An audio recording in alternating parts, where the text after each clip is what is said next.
ഹൃദയഭാരത്തോടു കൂടിയാണ് ഓരോരുത്തരും ആലിനെ യാത്രയാക്കുന്നത്. ആ നാട് മാത്രമല്ല, നമുക്ക് ഓരോരുത്തർക്കും അത്രയധികം വേദന സമ്മാനിച്ചുകൊണ്ടാണ് ആലിൻ കടന്നുപോകുന്നത്.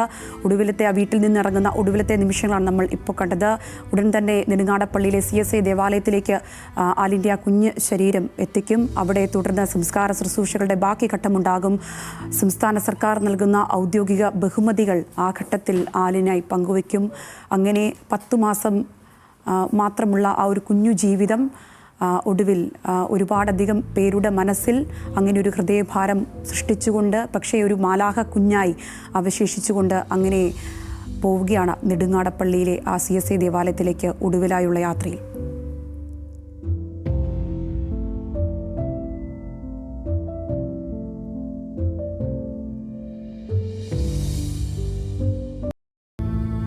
അത്രയേറെ സങ്കടകരവും വേദനയും നൽകുന്ന കാര്യമാണെങ്കിലും നമുക്ക് ആ അച്ഛൻ്റെയും അമ്മയുടെയും അരുണിൻ്റെയും ഷെറിൻ്റെയും മുഖത്ത് നിന്ന് ഒരു ധീരമായ നിലപാട് അല്ലെങ്കിൽ ധീരമായൊരു തീരുമാനം നമ്മൾ കണ്ടതാണ്. ഈ ഒടുവിലായുള്ള നിമിഷങ്ങളിൽ ആംബുലൻസിലിരിക്കുമ്പോഴും അവർ കരഞ്ഞ് കണ്ണീർ വാർത്തവരാണ്. പക്ഷേ എങ്കിൽ പോലും അവരുടെ ആ കുഞ്ഞ് ഒരു പുതുജീവൻ പലർക്കായി നൽകുന്നു, 5 പേർക്കായി നൽകുന്നു എന്നുള്ള വലിയ കാര്യം അവശേഷിപ്പിച്ചുകൊണ്ടാണ് കടന്ന് പോകുന്നത്. ആ ഒരു നിർവൃതി കൂടി അങ്ങനെ അവശേഷിക്കുന്നുണ്ട്. ഇപ്പോൾ നെടുങ്ങാടപ്പള്ളിയിലെ CSI ദേവാലയത്തിൽ നിന്ന് അമൽ സുരേന്ദ്രനും കൂടി നമുക്കൊപ്പം ചേരുന്നുണ്ട്. അമൽ, ഉടൻ തന്നെ അങ്ങോട്ടേക്ക് ആലിനെ എത്തിക്കുമെന്നാണ് മനസ്സിലാക്കുന്നത്. വഴിയിൽ ഒരുപാട് പേർ കാത്തു നിൽക്കുന്നുണ്ടെന്ന് മനസ്സിലാക്കുന്നു. അമൽ, അവിടെ എത്തിയ ശേഷമുള്ള സംസ്കാര ശുശ്രൂഷകളുടെ ഘട്ടങ്ങൾ എങ്ങനെയാണ്? എത്ര മണിയോടെയാണ് ഔദ്യോഗികമായിട്ടുള്ള പോലീസ് ബഹുമതികളൊക്കെ നൽകുക? അമൽ, പറയൂ.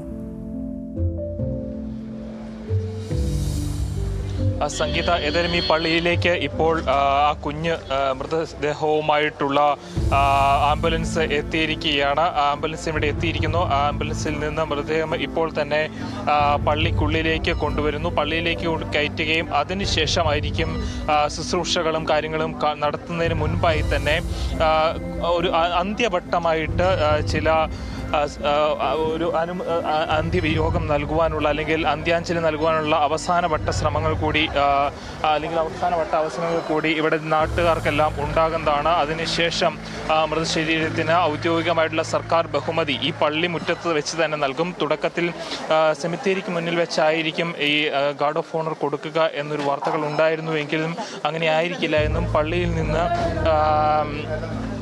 നിന്ന് ഇറക്കിയതിന് ശേഷം അല്ലെങ്കിൽ ശുശ്രൂഷകൾക്ക് ശേഷം പള്ളി മുറ്റത്ത് വെച്ചായിരിക്കും ഗാർഡ് ഓഫ് ഓണർ കൊടുക്കുക. ഏതായാലും ഇപ്പോൾ വന്നിരിക്കുന്ന ആംബുലൻസ് അത് ഈ മൃതദേഹവുമായിട്ടുള്ള ആംബുലൻസ് അല്ല, അതിന് മുന്നോടിയായിട്ടുള്ള മൊബൈൽ മോർച്ചറി അടക്കമുള്ള കൊണ്ടുവരാൻ വേണ്ടിയുള്ള വാഹനമാണ് വന്നത്.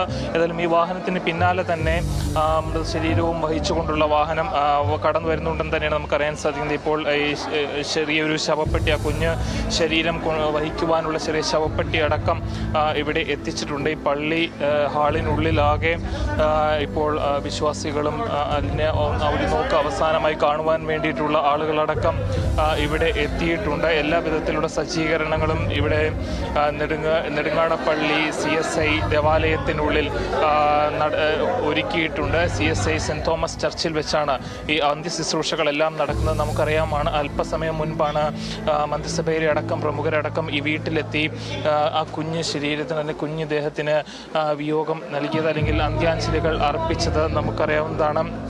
4 കുരുന്നു ജീവനുകൾക്ക് ജീവിതത്തിലേക്ക് പുതുവെളിച്ചം നൽകിക്കൊണ്ടാണ് അലിൻ ഈ ലോകത്തോട് വിട പറഞ്ഞ് പോയിരിക്കുന്നത്. പ്രത്യേകിച്ചും കഴിഞ്ഞ ദിവസങ്ങളിലെല്ലാം ഈ അവയവവും വഹിച്ചുകൊണ്ടുള്ള വാഹനം നിരത്തുകളിലൂടെ കടന്നു പോകുമ്പോഴെല്ലാം കേരളത്തിലെ ജനങ്ങൾ, അങ്ങോളം ഇങ്ങോളമുള്ള ജനങ്ങളടക്കം വലിയ രീതിയിലുള്ള സഹകരണത്തിലൂടെ ട്രാഫിക് ബ്ലോക്കുകൾ ഉണ്ടാവാതെ സഹകരിച്ചുകൊണ്ട് ആ അവയവവും വഹിച്ചുകൊണ്ടുള്ള വാഹനങ്ങൾ കടന്നു പോകുവാൻ വലിയ രീതിയിലുള്ള പിന്തുണയാണ് നൽകിയിരുന്നത്.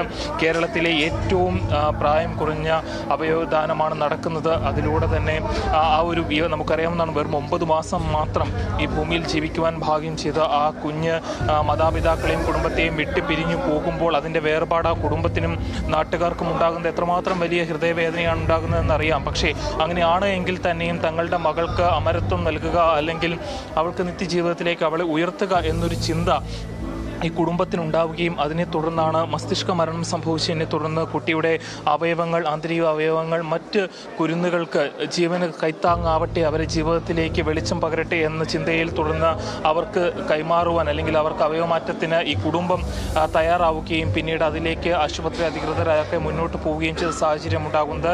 ഈ മാസം 5-ാം തീയതി കോട്ടയം ബോർമ ജംഗ്ഷനിൽ വെച്ചാണ് ഇത്തരത്തിലുള്ളൊരു അപകടം ഉണ്ടാകുന്നതും തുടർന്ന് ആ അപകടത്തെ തുടർന്ന് ഗുരുതരമായ പരിക്കാണ് കുഞ്ഞിന് ഏറ്റത്. അമ്മയ്ക്കും അമ്മയുടെ കുടുംബത്തിലുള്ള മറ്റു ചിലർക്കും ഒപ്പം വരികയായിരുന്നു. അതിനിടയിലുണ്ടാകുന്ന ആ കാർ അപകടത്തിൽപ്പെടുകയും തുടർന്ന് തലയ്ക്ക് ഗുരുതരമായ പരിക്കേൽക്കുകയുമായിരുന്നു.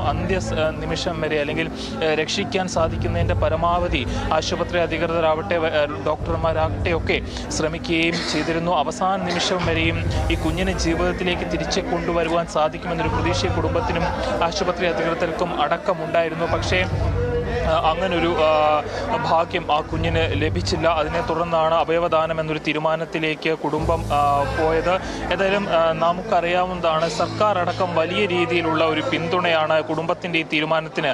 ഇന്ന് സജി ചെറിയാൻ പറഞ്ഞത് പ്രകാരമാണ് എങ്കിൽ വലിയൊരു ദുഃഖത്തിൻ്റെ മുൻപിൽ നിൽക്കുമ്പോൾ, വേർപാടിൻ്റെ മുൻപിൽ നിൽക്കുമ്പോൾ ആ കുടുംബത്തിനെ എങ്ങനെ ആശ്വസിപ്പിക്കണമെന്ന് ഏറ്റവും ഉറ്റ മിത്രങ്ങൾക്ക് പോലും അറിയാൻ സാധിക്കാത്ത അല്ലെങ്കിൽ എങ്ങനെ അവരെ ആശ്വസിപ്പിക്കുമെന്ന കാര്യത്തിലൊന്നും ഒരു നിശ്ചയമില്ലാതെ ഇരിക്കുമ്പോഴാണ് സർക്കാരും നാടൊന്നാകെ തന്നെയും ആ കുടുംബത്തിന് പിന്തുണയുമായിട്ട് അവരുടെ ദുഃഖത്തിന് താങ്ങായിട്ട് ഇവിടെ ഇന്ന് മല്ലപ്പള്ളിയിലെ വീട്ടിൽ ഇന്ന് രാവിലെ മുതൽ ഒഴുകിയെത്തിയത്. ഇപ്പോൾ നാട്ടിൽ നിന്നുള്ള കൂടുതലായിട്ടുള്ള, അതായത് വീട്ടിൽ കണ്ടതിനേക്കാൾ കൂടുതലായുള്ള ആളുകളാണ് ഈ മല്ലപ്പള്ളിയിൽ നിന്ന് ഇവിടെ ഈ സെൻറ് തോമസ് ചർച്ചിലേക്കുള്ള വിലാപയാത്രയിൽ വഴിയിൽ നീളം നമുക്ക് കാണാൻ സാധിക്കുന്നത്. ഇപ്പോൾ പള്ളി മുറ്റത്തേക്കടക്കം നിരവധിയായ ആളുകളാണ് ഇവിടേക്ക് എത്തിക്കൊണ്ടിരിക്കുന്നത്.